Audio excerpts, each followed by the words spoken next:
Kamata de ngahi kato, ai kato. Koe fuahai o tua tau ke pule ngai lahi a mawhanga. Mai ngahi kato ke tina hanono ku hatu wāeni. Mai kia whanua. Koe ati ke rao mai ngai ne mai heli. Ngahi kato koia.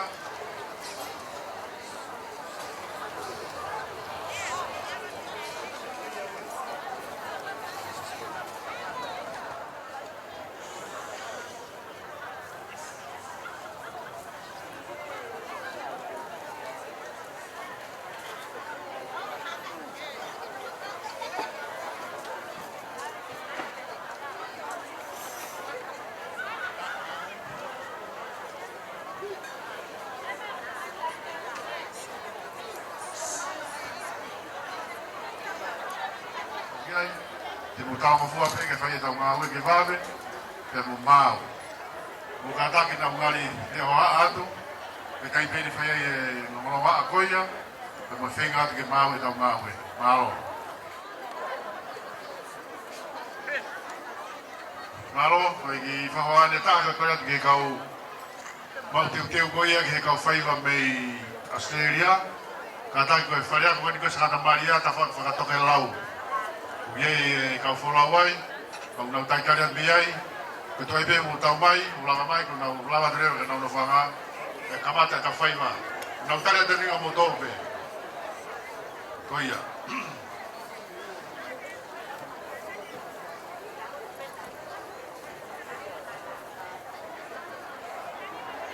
Alo.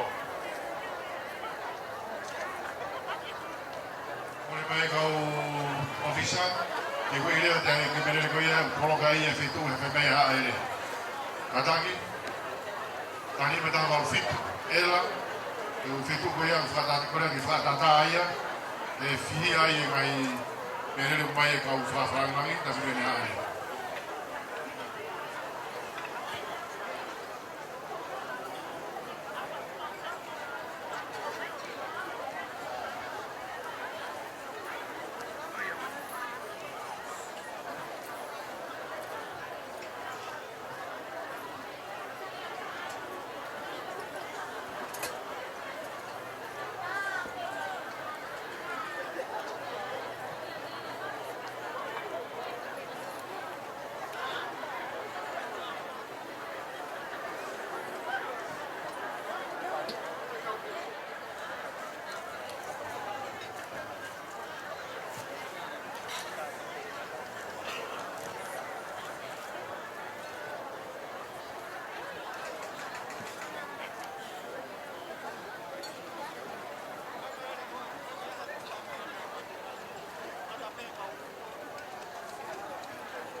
Oe merele whakawasi pēnei hu mai ki Lotoni, aina lan mata kona mai veni kana. O sinima me tahawa, mante koe ne...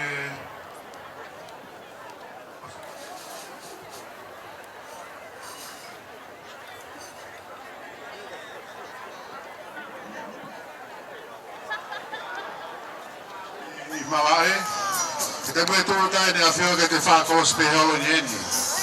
Mana tū ia.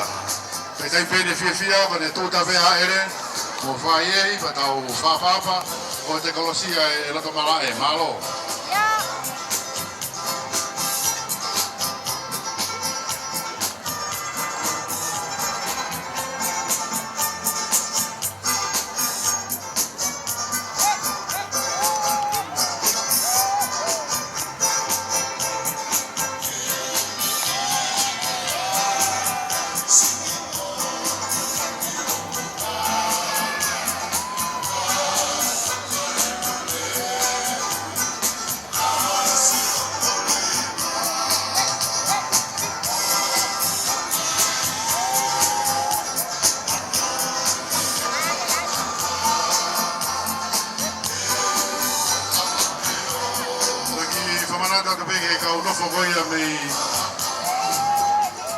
Nei moi me ta whare ko iai.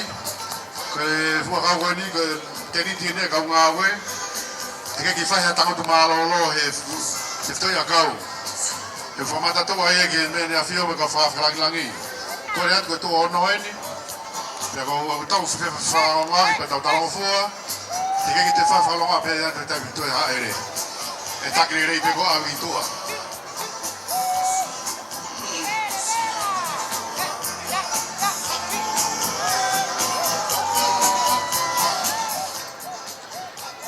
Malo atu, au te tui lama tu rewa no lau whakawase te polo kalama. Pene mo peko sea te ngai polo kalama ko mo mai te pire. Tako lau whakawase te te koe tu utai haere. E tau hoko hoko pe hangai peko ia ke tui polo kalama i homo o sea te motolu. Whawhawhua ke tahaua tono tu utai haere. Te koe ne mau peko ia ko whasua whanua te taitari tau tolu. Hoki ai koe Lotu Kamata. Lotu Kamata whahoko ia e Presidente tau tēnā Tonga, Reverend Dr. Hio. Pakahiri koe ia, whahoko rewa e rea taitari i o Katoanga, whahoko ia e Lord Whawhanua. Pas koe Kamata rewa e tau whameite, pakahiri koe ka whamata re whamaite uruaki, e whaiki whatongia ko no talakia e mea whamei kuini, koe ngai kolo ena tuku koe nei roto malae. Pea kosko ia whairewa e uruaki i whameite, whahoko asteria, hoki ai marula ma anu malofa. Kosko ia hokorewa e rea honoua, ko e rea i whahoko taweta Alfredi Moni Malakaimone, ko e Presidente Malolo i Sese Presidente tau ena Tonga, te whahoko e pemo e rea ai whamiri. Motu mai bea. Pea hoko ia hokorewa lakalaka te Kristaku i lau, lakalaka ia lapa, ko ia hokorewa kia e kailawa houma. Osiko ia e whairewa e rea hono hoko, ko rea ia whawhanga e kainga Lotu, vai lot severe o vailahi. Hiri ko ia e whairewa e tātuku e whameite, whairakalaka mawhanga. Osiko ia e whairewa whātuku tau Katoanga whai ia e Katinali Mafi. Hiri ko ia ko e riwaki re vai haere, ngata e tau Katoanga. Whawhua pe, e hona i rua, te mawhenga pe ki e rei taha, e wawe taha, e tau ki.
Lotu, te koe whai e tau mai whaiwa. E kore atu a te motoru ke o mua te mo whakapare ke e kau whaiwa. E e pe whangi ai anga mea, e tuku pe i mua. Kau e ha ofa, pe ha molo maa whana tuku pe o whakapare e ngai anga mea koe ni. Tuaka pe mua e kau whaiwa ke na watata, o ngā kai maa ue maarie pe mo mea mai ke hoi ki pe ke nea whio. Kau kore atu ai ke te koe whai kai tau mai whaiwa. Oua mua e whakapare i e kau whaiwa, whaipere ai o whāpea mo e whakapare ki ngai ai anga mea koe ni e tuku pei mua. Malo. Koe tjei ono hiwa walu whā. Koe whakahao si pēni, ki te huanga mai koe ia e haere. Whatata mua i e ku tuaka ki lava e haere ia o hupai e whiti. Tjei walu hiwa no whā. Kore atu. Toi veto mite nima.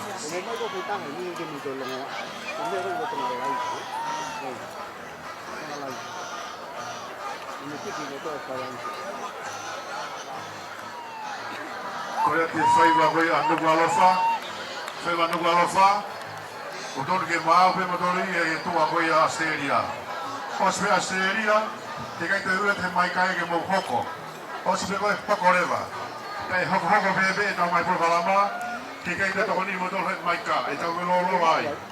Toko na te kai ko punake, ospe faiva hoko, te kai ke toe ito tiusa tu do pe ko te hoko te mai ka. Ke tau mi lo ma pe te ke tu ta haere. Malo.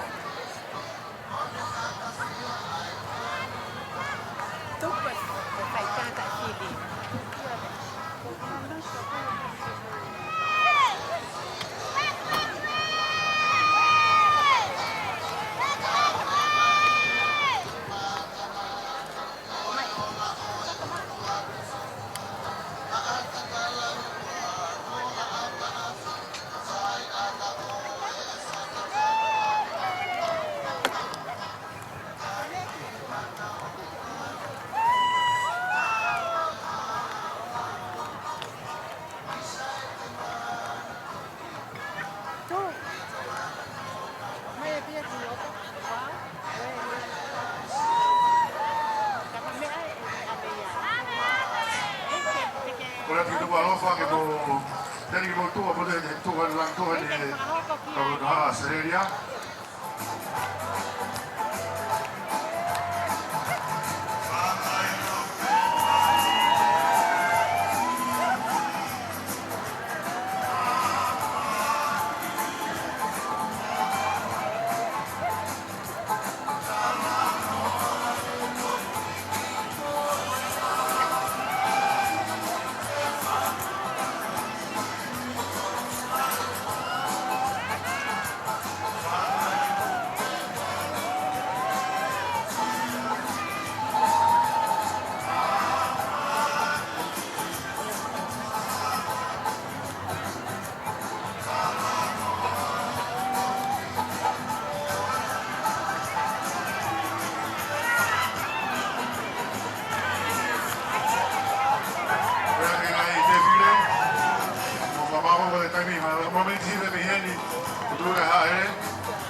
kau ke whamaloia, ai wafa e tamai, ai alo, e laumarie, ba nyani.